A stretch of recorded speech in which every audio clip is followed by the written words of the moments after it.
Hello friends, welcome back to this online lecture series on earthquake resistant design of structures. As you know, we are discussing a very important feature of earthquake resistant design, and that is ductility. In the previous lecture, we have discussed regarding how the behavior of columns takes place when subjected to earthquake forces or lateral forces, and at the same time we also discussed the different provisions mentioned in IS 13920 for the ductile detailing of columns. In this particular lecture, next we are going to talk about the ductile detailing of beam column joint. So let us start today's discussion where we first try to understand the type of failure pattern that happens in beam column joint, and then we will move ahead with the further aspect of detailing. So when I talk about the beam column joint, then as we have discussed earlier, that when two columns, that is the vertical members and a horizontal member which is the beam, these three members combine together to form the lateral load resisting frame. But what happens is that the common portion of the column where the beams are integrated, that particular joint is known as the beam column joint. Now, since these materials are going to likely to be constitute of having the constituent materials at this particular joint are likely to have limited strength, as a result of that, the joint is also going to have limited strength. And due to this limited strength, the possibility is that this particular joint becomes a vulnerable joint in case of lateral forces. Right? So our effort has to be in such a manner that we need to increase the strength of this particular joint in order to avoid the shear failure in case of earthquake loading. That is, once this particular joint is going to be damaged under the effect of shear force or shear failure, then the repairing of this joint is very difficult, and that is why the only possible solution that is there with us is to avoid this shear failure at this particular joint. Now the question comes is how we can avoid this particular joint, or what actually happens when the lateral forces are going to act. Now, as you can see in the figure over here, the enlarged view of a beam column joint is shown, where the column is going through and the two beams are there from the two sides. Now the moment directions are also shown. So what is going to happen is that whenever the load is going to be applied on this beam column joint or this moment resisting frame, then as a result of that, the moments are likely to be generated. These moments can be either in clockwise direction or it can be in the anti-clockwise direction. On both the faces of the columns, the same type of moment is likely to be generated. So right, so when this particular thing is going to happen, then as a result of that, what is going to happen is that the top bars of the beam are likely to be pushed in one particular direction, and the bottom bars of the beam are likely to be pushed in the opposite direction. Once this movement will be initiated, then as a result of that, a couple will be generated, and when the couple is generated, then as a result of that, certain portion of the column is going to be in tension, certain portion of the joint is going to be in compression. Now what is going to happen is that the joint that is going to be the portion of the joint that is going to be in tension, from there on the slipping of bars is likely to take place. If the bond between the concrete and the steel is not sufficient, then as a result of that, the slipping of bars is likely to take place. And if the slipping of bar takes place, then as a result of that, the load carrying capacity of that particular beam at that junction is likely to be lost, and when that thing will happen, then the shear failure or the brittle failure will be initiated, and as a result of that, we will see damage in the particular joint. Right? So same thing is explained here by means of figure, where you can see two types of effect or two types of phenomena are taking place due to the pull and push action. In the first case, the loss of grip of bars in the beam is shown. In the second case, the distortion of the joint is shown. Right? So if I talk about the first case, then in the first case I can see that the top bars are going to be in compression, the bottom bars are going to be in tension. Right? And what is going to happen is that the resistance is going to be offered from these bars in the opposite direction, but this resistance will depend on the bond stress that is developed between the concrete and the steel. Right? And if this bond stress is good, then it will be able to transfer the forces further in the column. But if the bond stress is not good, then as a result of that, the loss of grip may take place, and the load and the moment cannot be transferred. And when this particular thing will be happening, then as a result of that, the compression and tension zone will be developed, and the tension zone will be the stress zone, and from that particular zone onward, the diagonal failure or the crushing of concrete is likely to be initiated, which is shown in the form of distortion of the joint. And when this distortion of joint will be there, then the type of damage is likely to be of irreparable nature, which is going to be very difficult to repair. And that is why some solution has to be brought, which is going to avoid this crushing of concrete. Right?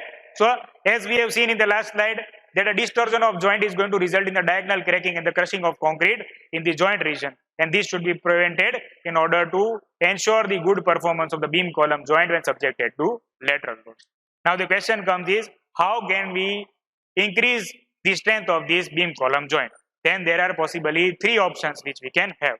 The first option is that the dimension of the column should be sufficient enough so that the anchorage of the bars is possible.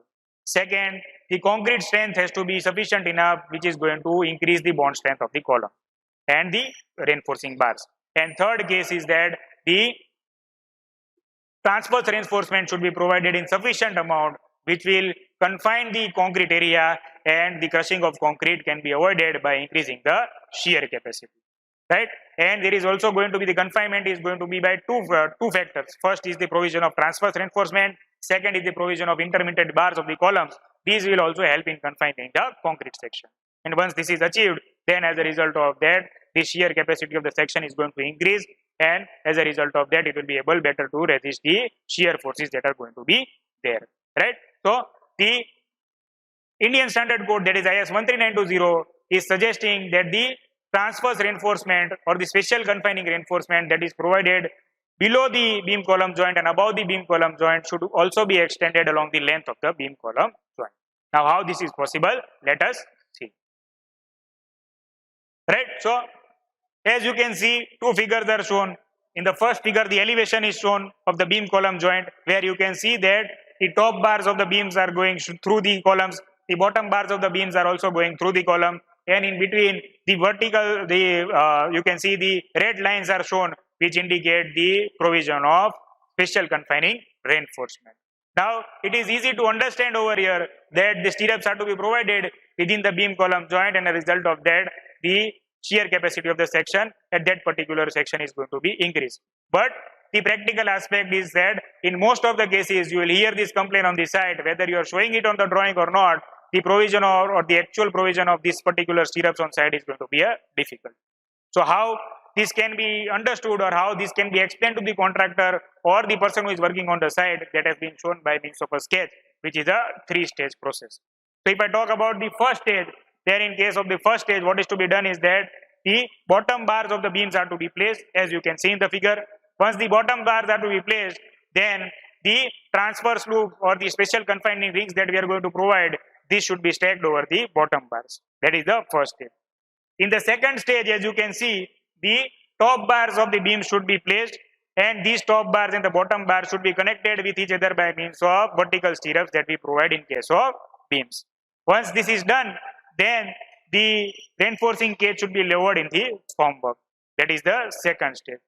And in the third stage, once the formwork is placed in position, then what is to be done is that these transverse loops that are stacked at the bottom of the bars should be increased in height as per the spacing that is shown in the drawing, and they should be tied with the main reinforcing bars, that is from the columns or from the beams, by means of the binding wires. And if this sequence is followed, then the provision of special confinement reinforcement in the beam column joint is going to be a very easy process.